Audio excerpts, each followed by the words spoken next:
In the shadows of Sydney's western suburbs, a seismic shift has been shaking the city's underworld. For years, one family reigned supreme, the Alamadine crime network, a powerful dynasty that orchestrated drug imports, tobacco smuggling, and violent enforcement. But beneath them, working as foot soldiers and enforcers, was a younger, hungrier crew, a group that would eventually challenge their mentors and ignite a bloody war across the city. They were known as the KVT family, or simply KVT, a crew born from Sydney's Fijian community. What began as a tight brotherhood of young men from disadvantaged neighborhoods soon transformed into one of the most feared street gangs in New South Wales. Fiercely loyal, armed and willing to die or kill for respect, KVT built their reputation as the muscle of the Alamadines. But in 2025, that loyalty shattered. Chapter 1. The birth of KVT. Western Sydney has always been more than just a cluster of suburbs. It's a world of its own, a sprawling landscape where different cultures collide. It has long been home to migrants from across the globe, each community bringing its traditions, struggles, and survival stories. Among them was a large number of Fijian families who settled in areas like Mount Druitt, Merrylands, and Guildford, drawn by affordable housing and the hope of a fresh start. But life here wasn't easy. Many families faced financial hardship, working long hours in low-paying jobs, while their children grew up in neighborhoods plagued by unemployment, overcrowded housing, and underfunded schools. For young men in particular, the daily reality often meant limited opportunities and frequent clashes with authority. Police profiling and community stigma reinforced a sense of alienation. In this environment, the seeds of the KVT family, better known as KVT, were planted. The name itself carried cultural weight.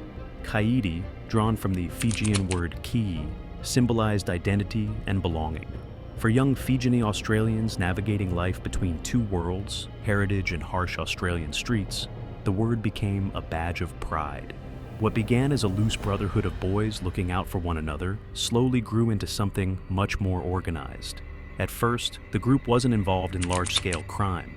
They fought rival street crews, protected their neighborhoods, and carried the kind of rebellious bravado that gave them a sense of control in a city where they often felt powerless.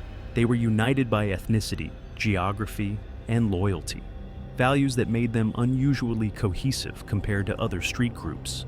But in the world of organized crime, such unity rarely goes unnoticed. Chapter 2.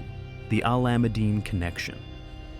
By the late 2010s, the Alamadine crime family was cementing its reputation as one of Sydney's most dominant underworld groups. Known for their involvement in drug trafficking and organized violence, they had wealth, resources, and reach. But what they needed was muscle at the street level. Enter Masood Zakaria, a senior Alamadine figure. Zakaria's story is often described as a fall from grace. Once a rising junior football star, he was considered talented enough to go professional, but instead of stadium lights, his future became tied to the shadows of Sydney's underworld. As police pressure mounted, Zakaria became a wanted fugitive, yet his influence only grew. Zakaria had a keen eye for recruitment.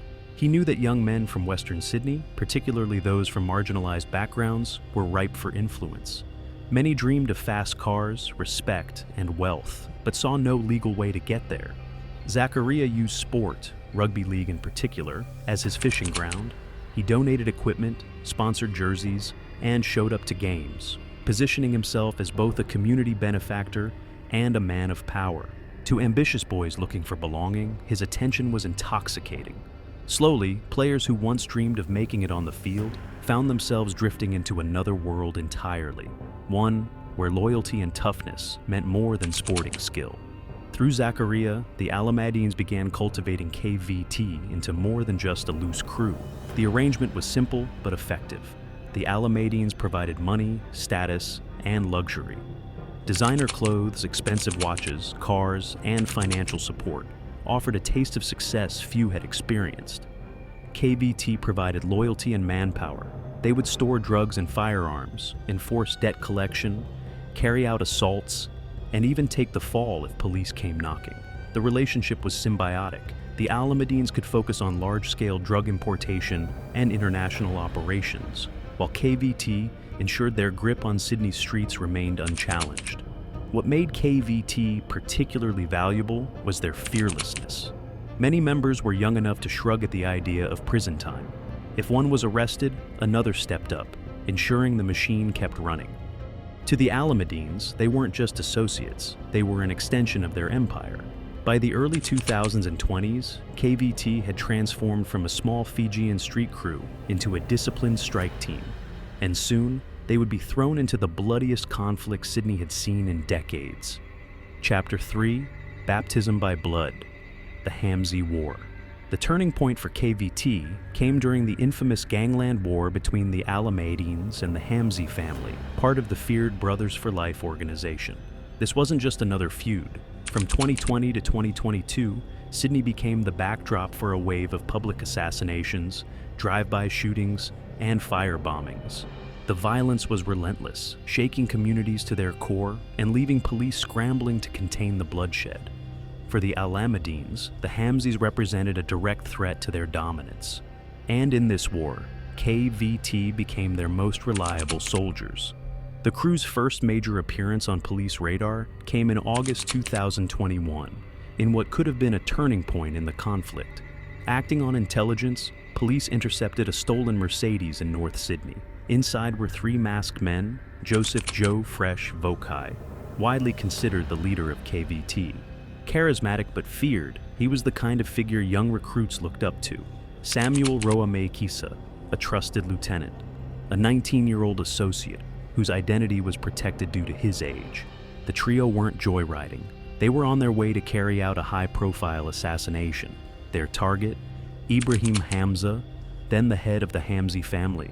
Police discovered loaded firearms in the vehicle, confirming suspicions that this was no idle threat. The foiled hit not only prevented what could have been a bloody escalation, but it also exposed KVT to the public for the first time. The group wasn't just a collection of hot-headed youths anymore. They were professional, organized, and willing to pull the trigger for their superiors.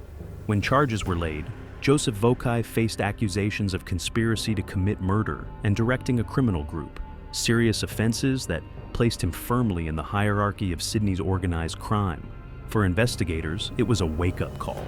KVT wasn't a background player. They were a key cog in the Alamadine war machine.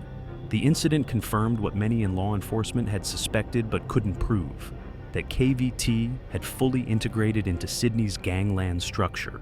No longer disposable, they were now indispensable. As the Hamzy-Alamadine feud dragged on, the streets became littered with the wreckage of their rivalry. Bodies piled up, innocent bystanders were caught in the crossfire, and fear gripped communities. Through it all, KVT carved its reputation in blood. Chapter 4, Tobacco Wars. As Sydney's underworld drug scene matured, many crime families began searching for new streams of income.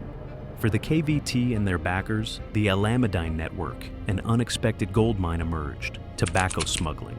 What seemed like a simple hustle, selling untaxed cigarettes, soon evolved into a billion-dollar shadow industry, and the stakes quickly became deadly. Illicit tobacco was easier to move than drugs. A single crate could net tens of thousands of dollars in profit, with far less risk of long prison sentences compared to narcotics. To the KVT, already skilled at distribution, it was the perfect business expansion. They set up corner shops, warehouses, and shadow suppliers to flood Sydney's suburbs with cheap smokes. But the tobacco trade was far from a secret. Rival gangs, including Lebanese, Middle Eastern, and Eastern European crews, wanted their cut. Almost overnight, Sydney was plunged into a tobacco war. Drive-by shootings, firebombed tobacconists, and brazen armed robberies became a regular occurrence. Every cigarette packet sold off the books represented not just profit, but a declaration of turf. For the KVT, the war was personal. They were no longer just foot soldiers in the drug trade. They were carving out their own empire. This meant stepping out of the Alamadine's shadow, but also painting a massive target on their backs. The tobacco trade blurred alliances. Friends became competitors, and yesterday's partner could be tomorrow's enemy. Chapter 5. Cracks in the Alliance. The Alamadine network had always been the KVT's godfathers, providing protection, connections, and muscle. But as the KVT grew bolder in tobacco and street-level drug sales, tensions began to surface. At first, the cracks were small. Disagreements over money splits. Rumors of KVT members pocketing more than their share. Allegations that some were cutting their Alamadine bosses out of deals. For a syndicate built on loyalty and hierarchy, such whispers were poisonous. What made matters worse was the generational gap. The Alamadines were seasoned players, used to controlling operations from the top with discipline and strategy.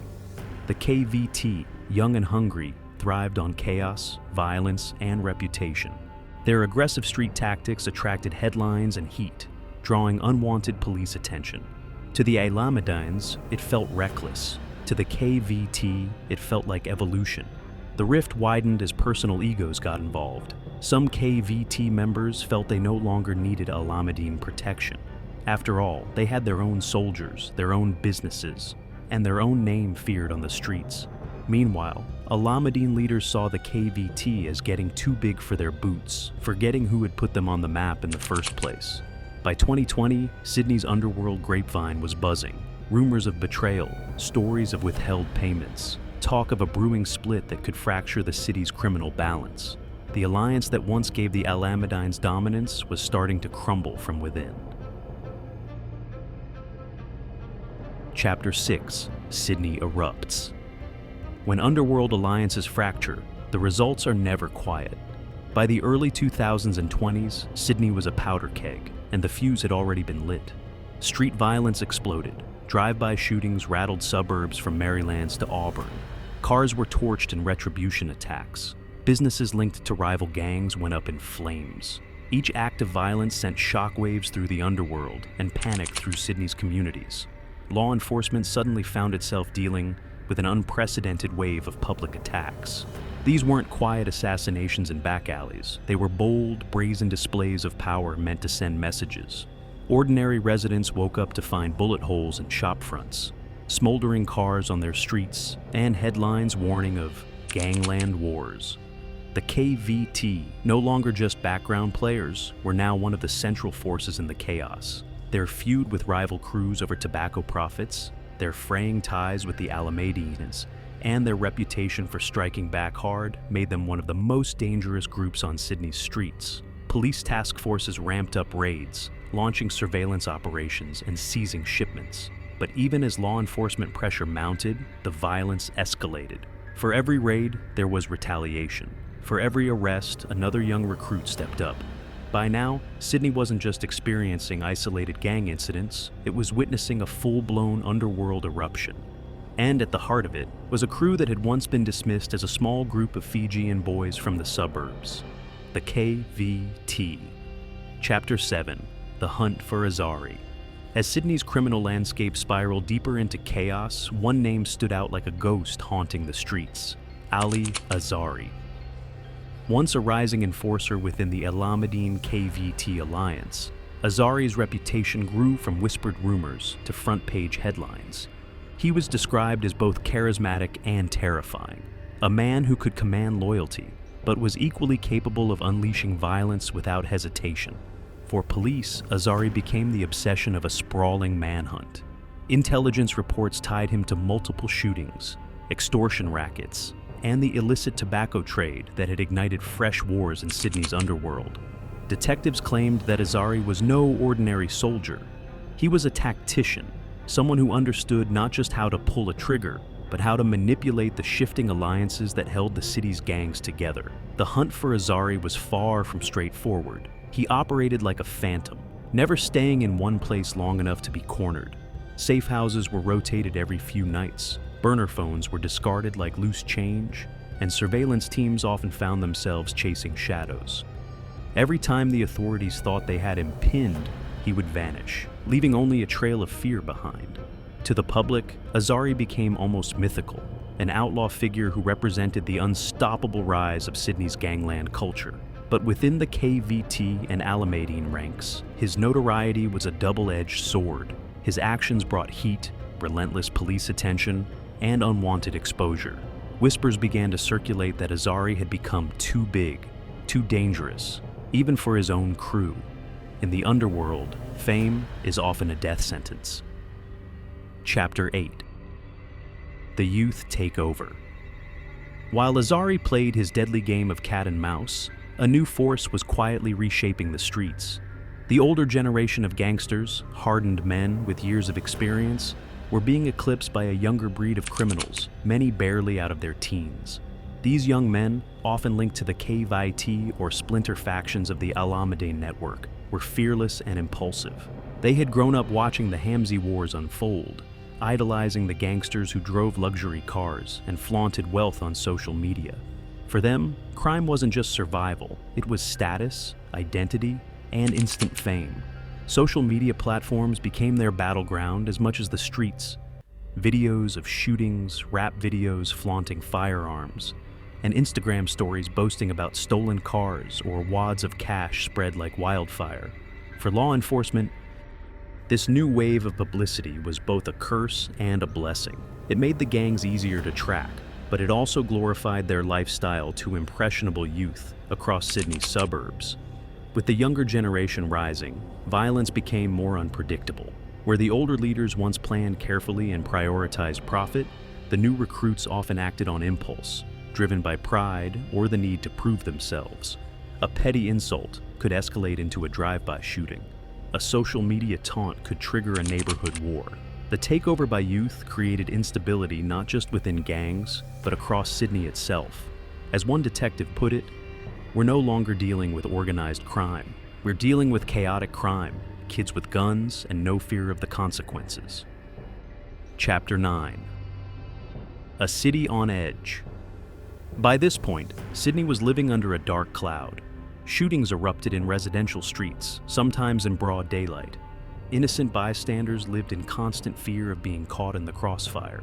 Families who once felt safe in western suburbs like Merrylands, Guildford, and Auburn now locked their doors at sunset, wary of the next eruption of violence.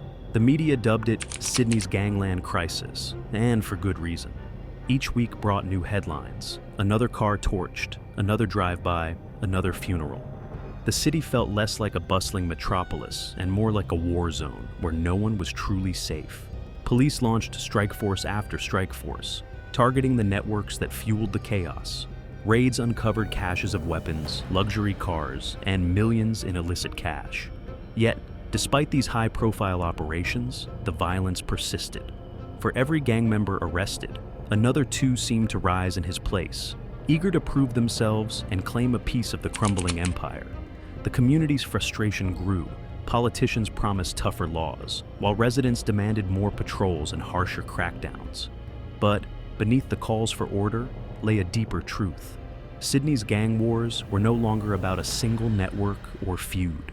They had evolved into a culture of crime, where younger generations saw violence as a pathway to respect and notoriety. The city was, quite literally, on edge. Each gunshot echoed not only in the ears of its victims, but in the psyche of Sydney itself. People wondered how long this cycle could continue before the streets reached a breaking point. Chapter 10. The End of an Era. The collapse of the Alamadine KVT alliance marked a turning point. For decades, Sydney's underworld had been ruled by traditional crime families with deep hierarchies and codes. But in 2025, that era ended. Now, the streets belong to younger, faster, and more violent crews. Groups like the Afghani crew thrive on chaos, recruiting teenagers who have no fear of prison or death. Unlike the old guard, these gangs don't play by the same rules. Sydney's underworld has entered a new chapter, one defined not by loyalty, but by ambition, blood, and the terrifying rise of youth-led violence. The story of KVT is a cautionary tale. Born from poverty and brotherhood, they rose through the ranks of organized crime, only to bite the hand that fed them. Their rebellion against the Alamadines has left Sydney scarred, with innocent lives lost and neighborhoods terrorized. As Task Force Falcon fights to restore order, the question remains, can Sydney's cycle of gang violence ever be broken? Or will the next generation of street soldiers simply pick up the guns and carry the war forward? One thing is certain, the city will never forget the rise of the KVT.